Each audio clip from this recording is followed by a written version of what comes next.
মুঘলাই পরোটা নাম শুনলেই মনে হয় যেন কোনো রাজকীয় খাবার। আর আসলেই তাই। এই পরোটার জন্ম হয়েছে মুঘলদের রাজকীয় রান্নাঘরে প্রায় কয়েকশো বছর আগে।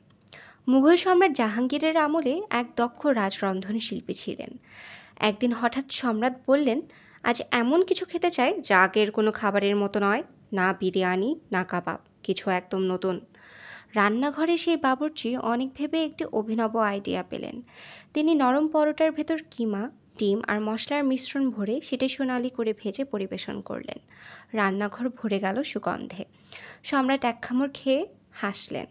এ তো রাজাদের খাবার। সেই থেকেই তার নাম রাখা হলো মুঘলাই পরোটা। পরবর্তীতে যখন মুঘল সাম্রাজ্যের পতন শুরু হয়, তখন অনেক রাজকীয় বাবুর্চি কাজ হারিয়ে কলকাতা আর ঢাকায় চলে আসেন। এখানেই শুরু হয় মুঘলাই পরোটার নতুন অধ্যায়। কালের প্রবাহে রাজদরবার ছেড়ে এই খাবার চলে আসে ঢাকা ও কলকাতার রাস্তায়। আজটা আর রাজাদের একার নয়, সাধারণ মানুষেরও প্রিয় খাবার। প্রতিটি খাস্তা কামড়ে আজও মেলে মুঘল আমলের ঐশ্বর্যের এক টুকরো স্মৃতি।